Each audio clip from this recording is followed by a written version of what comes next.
da sua santa, poderosa e fiel palavra.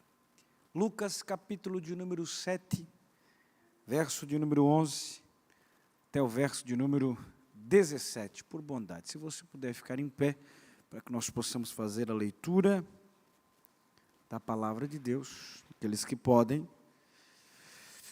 Lucas 7, 11, a partir do verso 11,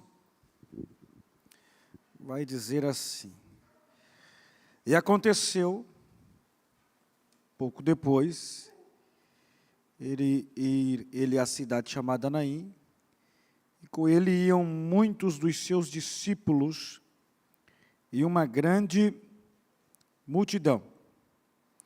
E quando chegou perto da cidade, eis que levava um defunto, filho único de sua mãe, que era viúva, e com ela ia uma grande multidão da cidade. E vendo-a o Senhor, moveu-se de íntima compaixão por ela e disse-lhe: Não chores. E chegando-se, tocou o esquife, e os que o levaram pararam e disse: Jovem, eu te digo, levanta-te. E o defunto assentou-se e começou a falar, e entregou a sua mãe. E de todos se apoderou o temor, e glorificava a Deus, dizendo: Um grande profeta se levantou entre nós. E Deus visitou o seu povo, e correu dele esta fama por toda a Judeia, e por toda a terra circunvizinha. Amém? Sente por bondade, meus irmãos. O único evangelho que relata este fato, este milagre, é o evangelho de Lucas. E é importante nós destacarmos que o evangelho de Lucas se caracteriza pelo evangelho dos pobres, dos oprimidos, dos infelizes. E o rapaz descrito na história é filho único, e a mulher descrita na história é uma viúva, que residiam na cidade de Naim. Existe até hoje um pequeno vilarejo na mesma região. E Naim era uma pequena cidade naquela época, distante cerca de 10 quilômetros de Nazaré, uma das cidades onde Jesus habitou, cresceu, e 34 quilômetros de Cafarnaum, cidade onde Jesus residiu por muito tempo, e onde operou diversos milagres. E esta cidade ficava entre dois montes, um ao sul e outro ao norte, o Monte Tabor e o Monte Gilboa. E Jesus entrou nesta cidade. Há um comentarista chamado Aaron Wisber, e ele diz que nós vemos neste episódio, quando Jesus está entrando, dois grupos, duas caravanas. A caravana da morte e a caravana da vida. Dois filhos únicos, o filho unigênito do pai, destinado a morrer, e o filho único daquela mulher, destinado a ter vida. Dois sofredores, a viúva enlutada e Jesus, o homem de dores. E também dois inimigos, a morte, o último inimigo a ser vencido, e Jesus, aquele que matou a morte e arrancou o seu aguilhão. Há um outro comentarista chamado William Hendricks, ou John Charles Wiley, melhor dizendo, que ele diz que o príncipe da paz é maior do que o rei dos terrores. E embora a morte seja a última inimiga a ser vencida, embora seja poderosa, ela não é tão poderosa quanto o amigo dos pecadores. Jesus entrou em Naim para dar solução. Jesus entrou em Naim para dar vida. Jesus entrou em Naim na expectativa de realizar um milagre na vida daquela mulher. E o que nós temos aqui é uma tragédia num ambiente familiar. Esta mulher já havia perdido seu marido, e agora ela está perdendo o seu único filho. E ela não está perdendo somente o seu único filho, ela está perdendo a continuação da história familiar. Ela está perdendo a descendência familiar, mas ela também está perdendo a segurança econômica. A questão que envolvia as viúvas daquele tempo é muito diferente das viúvas que se envolvem hoje em dia, que recebem pensão. Só que naquele tempo, as viúvas, ou a segurança das viúvas, eram os seus filhos. Por isso que você vê Elias, ou Eliseu, melhor dizendo, falando para aquela mulher pegar aquilo que ela tem em casa para que não se perca os seus filhos, que era o resultado da segurança econômica da sua casa, do seu lar, da sua aposentadoria. Então nós temos uma grande tragédia que envolveu aquela casa. O pastor Hernandes Dias Lopes, ele traz 3 características em relação à vida desta mulher. Primeiro, a morte de um jovem. Morrer na juventude é considerado, ou era considerado, e ainda é considerado, uma grande tragédia. Segundo, a morte de um filho único, uma tragédia ainda maior. A morte de um filho único de uma viúva. Este é o ponto culminante desta tragédia. Jesus, quando se aproximou de Naim, quando entrou com a multidão que o seguia em Naim, ele sentiu por esta mulher íntima compaixão. Jesus entrou, pastor Genildo, e olhou para aquela mulher muito além do que aqueles que estavam acompanhando ela. Jesus olhou para o íntimo, para o coração, para a angústia que estava no coração daquela mulher. E Jesus então teve íntima compaixão. E este é o motivo deste milagre, a compaixão de Jesus. Jesus realizou muitos milagres para mostrar sua divindade. Marcos capítulo 2 é um caso de Jesus mostrando o seu poder e a sua divindade, quando os próprios fariseus duvidavam ser ele o Filho de Deus. Só que uma coisa é importante nós notarmos: a maravilhosa compaixão nunca esteve ausente quando o milagre tinha a ver com o sofrimento humano, com as aflições do homem, com as angústias da alma, com o sofrimento em relação ao emocional do homem. Jesus sempre demonstrou íntima compaixão para com a vida humana, para com o sofrimento do homem, para com a aflição do homem. E é interessante nós notarmos que esta mulher está encaminhando o seu filho para ser sepultada, ou sepultado, melhor dizendo. E ela não pediu nada.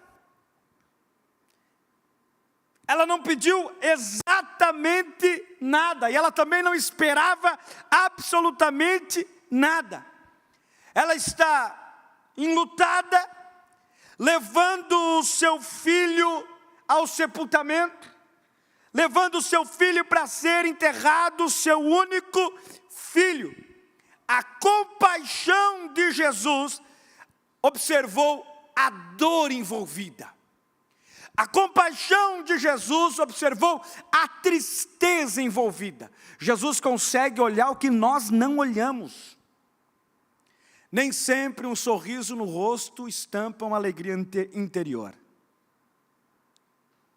Nem sempre um coração alegre estampa a angústia interior. Jesus conhece o profundo. Jesus conhece a nossa intimidade. Nós nunca queremos mostrar para as pessoas as nossas angústias, as nossas tristezas. E quando perguntam para nós se está tudo bem, a gente diz, está tudo bem. Com Jesus no barco, está tudo bem. Mas só Jesus sabe como está o nosso interior. Só Jesus sabe como está a angústia na alma, no coração. As pessoas que estavam indo para um enterro, estavam participando de algo comum, um enterro. Inclusive os enterros naquela época eram contratado pessoas para chorar e para tocar. Mas não envolvia muito sentimento. Jesus observa uma multidão vindo, acompanhando. Alguns acompanhando por ser algo comum, algo normal. Outros acompanhando porque foram contratados para chorar. Outros acompanhando porque foram contratados para tocar. Mas Jesus observa uma mãe que perdeu seu filho único. Que não é apenas um filho, é a descendência. É a segurança econômica daquela viúva. É o futuro daquela mulher. Aquela mulher está conduzindo seu filho ao enterro e pensando, o que será de mim? O que será da minha vida agora? Porque quando eu enterrar, todos esses que estão aqui à minha volta vão se dispersar. Todos esses que estão aqui à minha volta vão voltar para casa e eu vou estar sozinha. Sem amparo, sem segurança, sem proteção. E é para isso que Jesus olha. É para essa circunstância que Jesus vai ter compaixão da vida desta mulher. E somente Jesus podia usar a expressão que Jesus usou ao íntimo do coração daquela mulher. Somente Jesus podia falar para ela, não chores. Como é que você vai falar para alguém num velório, não chores, se é lugar de choro? Se é lugar de angústia, se é lugar de tristeza. O único que podia falar para aquela mulher, não chores, era Jesus. Somente Ele podia expressar estas palavras, porque Ele é o único que tem o poder de estancar as lágrimas. Ele é o único que pode trazer a alegria no meio do luto, no meio da dor. Ele é o único que pode trazer um ponto final na causa do choro. Somente Ele podia falar, e somente Ele pode falar esta expressão para nós: não chores. E o interessante é que Jesus, através dos serafins, lá em Apocalipse, quando João vê a revelação, os livros se abrindo, quem é digno de abrir o livro e desatar os seus selos? A resposta vem, não chores. Eis aí o leão da tribo de Judá, que tem o poder de abrir o livro e desatar os seus selos. Só Jesus pode usar essa expressão, não chores. Jesus está dizendo para você nesta noite, não chores, não chores. Só Ele pode falar isso a você. Só Ele pode transmitir esta segurança, estancar as suas lágrimas. E Jesus, Ele disse à mulher, não chores, presbítero irmão Jorge. E depois, Ele tocou no esquife. O esquife não era um caixão de um modelo egípcio, e nem os caixões que nós temos hoje, mas era algo plano, espécie de uma cama, onde o corpo era envolvido em mantos ou lençóis, e colocados e levado às tumbas para fora da cidade. E o interessante é que Jesus tocou. E a lei diz que todo aquele que tocar num defunto ou no esquife era considerado cerimonialmente impuro. É por isso que o sumo sacerdote e o levita, ou o sacerdote e o levita, eles passaram ao largo na passagem do samaritano. Porque na mente deles aquele homem estava morto. E se nós tocarmos em morto, nós vamos ser considerados impuros. Então a gente passa de largo e não atende, e não ajuda. E daí o bom samaritano, além de atender, tocou, porque ele pegou aquele que estava ferido à beira do caminho, colocou no animal que estava com ele e levou ele até uma estalagem, um local seguro para que ele pudesse receber atendimento. Jesus tocou no esquife. Alguém podia dizer, Jesus se tornou impuro. E tem que passar pelo ritual cerimonial para voltar a se tornar puro. Só que Jesus demonstrou que ele era imune a qualquer contaminação. Jesus, ele tocou no esquife. Quando ele tocou no esquife, o poder de Jesus dissipou a morte e toda a contaminação. O puro tocou no impuro, e aquilo que era impuro se tornou puro para a glória do seu nome. Não tem como Jesus ser contaminado pela impureza. Ele torna puro. Ele tocou no esquife. Jesus gosta de contato. Jesus gosta de tocar. Tete a tete, corpo humano. Jesus gosta de abraçar. Jesus gosta de sentir. E é por isso que ele tocou no esquife. É por isso que ele se aproximou daquele corpo. É por isso que ele teve íntima compaixão daquela mulher. Porque o negócio com Jesus é toque. E é por isso que nesta noite, pelos olhos da fé, ele está tocando em você. Ele tocou no esquife.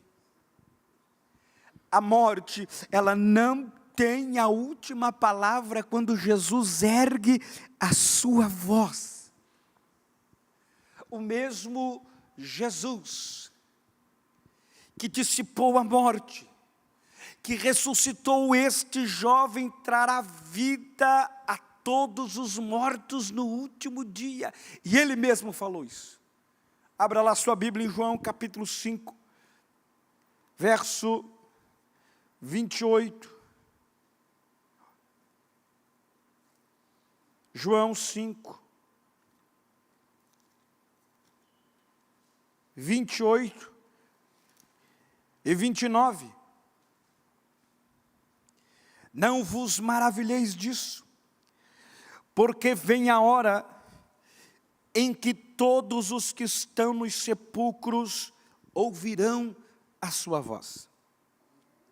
E os que fizeram bem sairão para a ressurreição da vida. E os que fizeram o mal para a ressurreição da condenação. A mesma forma que Jesus ressuscitou a este jovem, ele também trará vida a todos os mortos no último dia. E o interessante é que Jesus tocou no esquife. E Jesus chama o jovem que está morto. A morte tem que ouvir a voz de Jesus. E Jesus disse àquele jovem, a ti te digo, levanta-te. A morte teve que se sujeitar ao poder de Jesus. E neste ambiente de morte, onde operou a morte na vida daquele jovem, a vida teve que dar um brado. A vida teve que dar um grito. E aquele que estava morto sentou-se e começou a falar. E Jesus pega aquele que estava morto, que agora está sentado, que agora está falando, e entrega ele para a mãe dele. Só Jesus pode fazer estas coisas. Só Jesus pode operar de forma sobrenatural.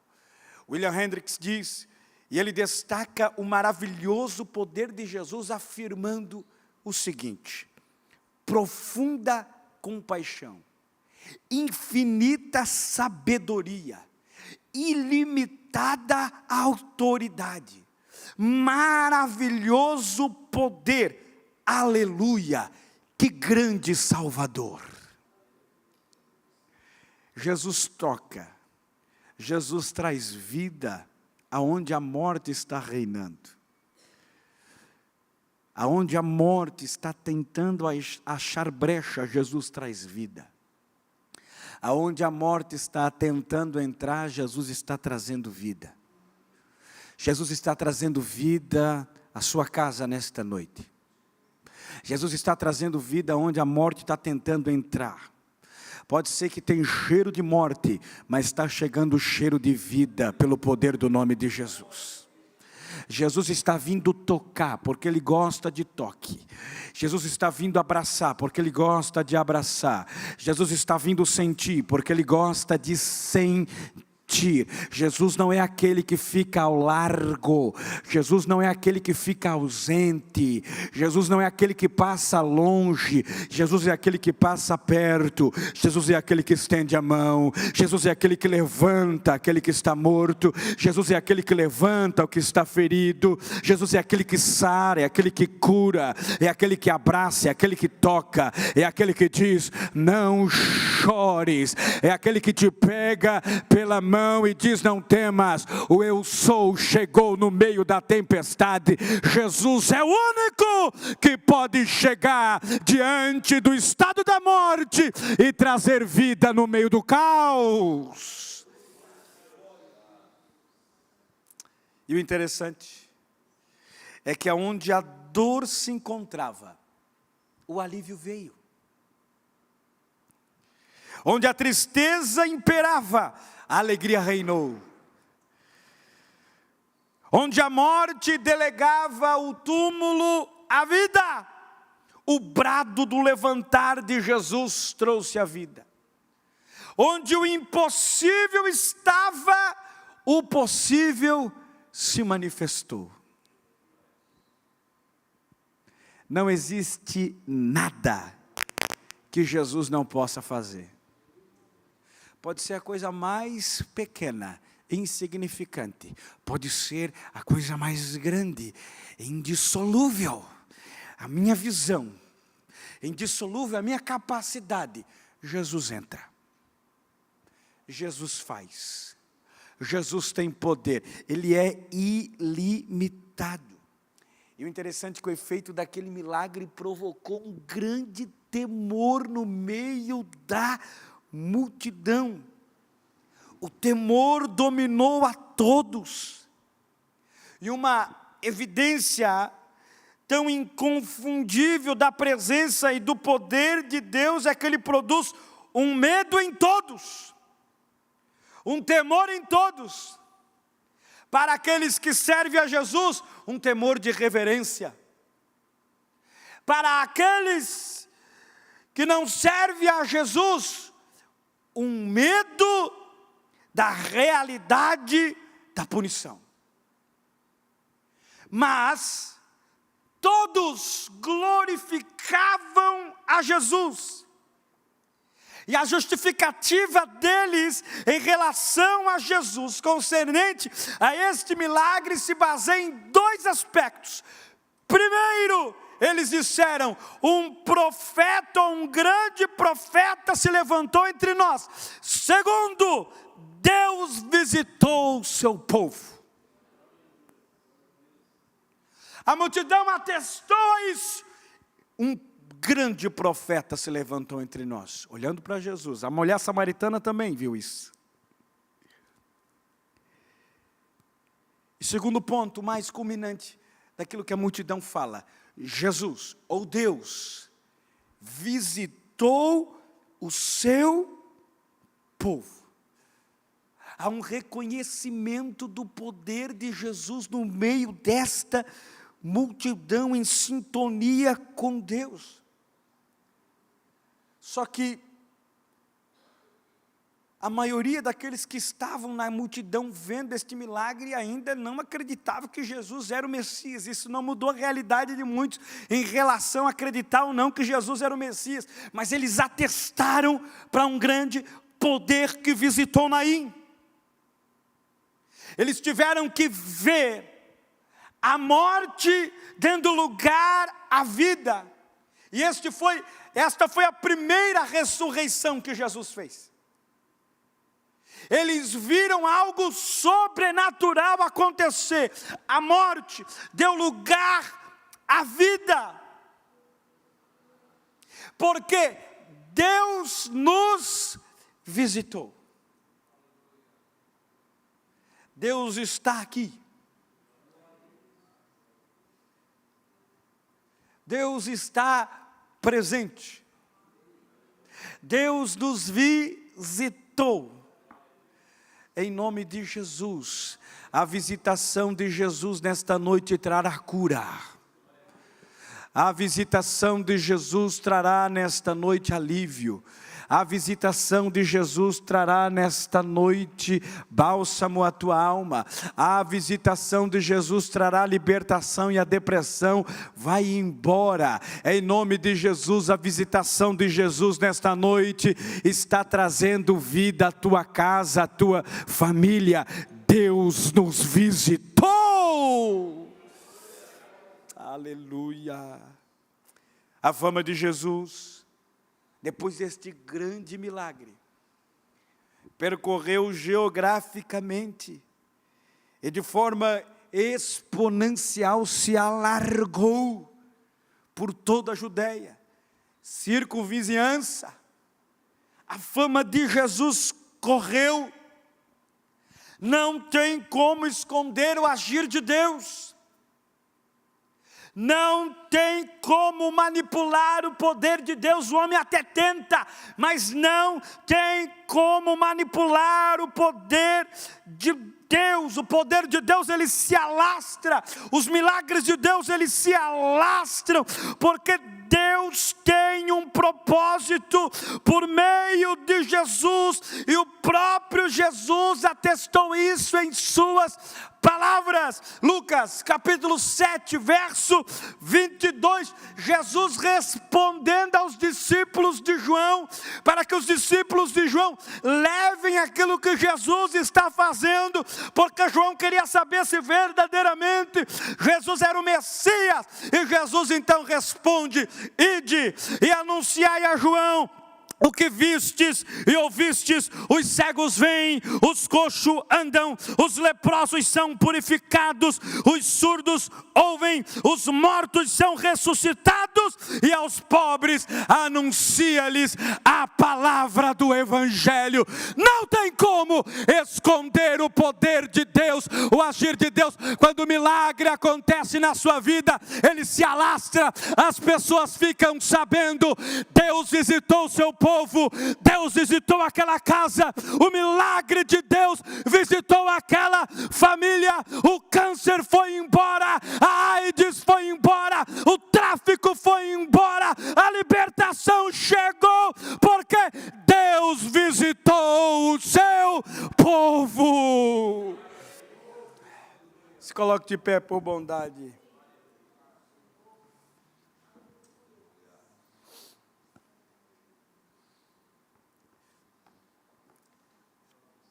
Deus tem prazer, o nosso Jesus tem prazer de tocar. Ele não discrimina a ninguém. Ele não é racista em relação às raças. Ele não discrimina povos, nem pessoas, nem classe social. Ele toca. Ele toca no moribundo, no aflito. Ele vai à casa do rico centurião e cura o seu servo. Ele vai à casa do rico Jairo e cura sua filha. Mas ele tem um encontro com um homem da mão mirrada, pobre, excluído. Ele tem um encontro com um homem que está num tanque de Betesda há 38 anos, excluído, que perdeu tudo. Ele vai ao encontro de um gadareno, que precisava de libertação, que perdeu tudo, perdeu bens, perdeu família, perdeu posição, perdeu a sociedade, nem a sociedade aguentava ele, ficavam de longe. Mas Jesus toca. Jesus não escolhe posição, Jesus escolhe pessoas. E é por isso que Ele te escolheu, para te tocar, aleluia. Oh, aleluia, aleluia. Há uma graça de Jesus aqui nesta noite. Há um toque de Jesus aqui nesta noite sobre a sua vida. Há um toque renovador da presença de Jesus nesta noite sobre a sua vida. Deixa eu orar por você. Há alguém nesta noite que deseja oração, que gostaria de dar um passo a mais? Pastor, eu preciso ir à frente, porque eu preciso de algo a mais. Se você deseja sair do seu lugar, vem aqui à frente. Eu preciso de algo a mais. Eu preciso de um sobrenatural. É muito complexo o que eu estou vivendo. É muito difícil o que eu estou vivendo. E eu preciso de algo a mais. Em nome de Jesus.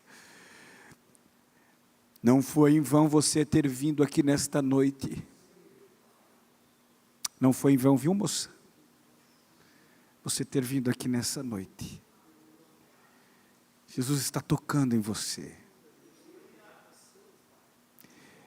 Fazendo em você aquilo que você não tem condições de fazer. E só Jesus pode fazer. Nenhum de nós aqui tem capacidade para isso. Mas através da unção e da palavra dele, Ele tem.